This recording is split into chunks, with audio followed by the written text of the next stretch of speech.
அப்புறம் சில நேரத்தில் என்ன ஆகும், நமக்குள்ளே இருக்கிற கூச்சம், நமக்குள்ளே இருக்கிற பயம், நமக்குள்ளே இருக்கிற சந்தேகம், இது எல்லாமே என்ன ஆகும், அப்படியே நம்மளை விட்டு போயிடும்.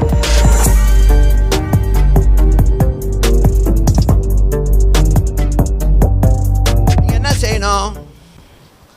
இப்போ என்ன செய்யணும்? உங்களுக்கு ஒரு விழிப்புணர்வு வந்துருச்சு. என்ன செய்யணும்? எனக்கு ஒரு ஆவிக்குரிய விழிப்புணர்வு தேவை. சரி, சொல்லிட்டேன். இப்போ அதுக்கு நீங்கள் என்ன செய்யணும்? Now you need to enhance. Okay?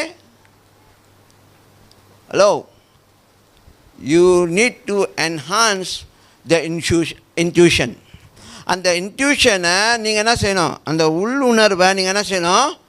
அதை நீங்கள் மேம்படுத்தணும். ஓகே, மேம்படுத்தணும்னு வாங்களா? அப்படியா? சரியான ஒரு வார்த்தை. ஓகே, மேம்படுத்துவது அப்படின்னா அப்கிரேடிட். ஓகே, அது என்ன செய்யணும்? You open it.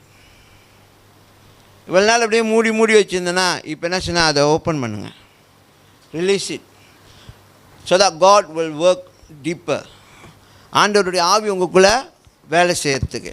அப்புறம் சில நேரத்தில் என்ன ஆகும், நமக்குள்ளே இருக்கிற கூச்சம், நமக்குள்ளே இருக்கிற பயம், நமக்குள்ளே இருக்கிற சந்தேகம், இது எல்லாமே என்ன ஆகும், அப்படியே நம்மளை விட்டு போயிடும். இதுதான் சில நேரம் தடையாக இருக்கும். இதெல்லாம் போயிடும். போனோடனே என்ன ஆயிரும்? ஆப்ரேஷன் நடக்கும் உள்ளுக்கு. என்ன ஆப்ரேஷன்? பரிசுத்த ஆவியும் உங்கள் ஆவியும் வேலை செய்ய ஆரம்பிச்சிடும். வேலை செய்ய உள்ளுக்கு அது மூவ்மெண்ட் ஆக ரெண்டுமே பிளான் பண்ணும்பொழுது என்ன ஆகும்? அவர் டேக் ஓவர் பண்ணிடுவார். உங்களுடைய ஸ்பிரிட்டை, உங்களுடைய சோலை அவர் டேக் ஓவர் பண்ணிடுவார்.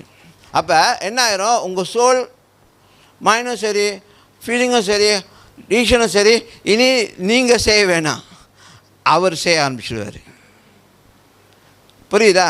அது அந்த எக்ஸ்பீரியன்ஸ்குள்ளே வரும்பொழுது. அதனால் எப்போதும் அப்படி நடக்காது. மற்ற நேரத்தில் நீங்களாக இருந்து செய்யணும்.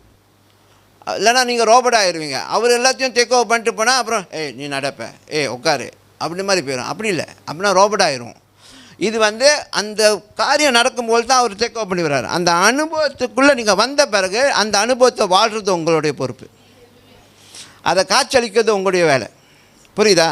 இதெல்லாம் புரியாது சில நாள். இது கொஞ்சம் டீப்பாக இருக்கும், கொஞ்சம் கஷ்டமாக இருக்கும் விளங்கி கொள்றது. ஆனால் ஒன்ஸ் அந்த காரியம் உள்ளுக்கு நடந்தோன்னே அது தானாகவே ஸ்டார்ட் பண்ணுவோம். நீங்கள் பாருங்களேன், you will become familiar with it. Okay, புரியுதா என்ன சொல்கிறேன்னு? இதெல்லாம் ரொம்ப டீப்பான காரியம். ஏன்னா ஆண்டவருடைய ஆவியும் நம்ம ஆவியும் கனெக்ட் பண்ணுறதுலாம் நம்ம எந்த காலத்தில் பார்த்துருக்கோம், எப்படி அது நடக்கும்னு. ஓகே, புரியுதா? ஆனால் அது நடக்கும், அது நிஜம்.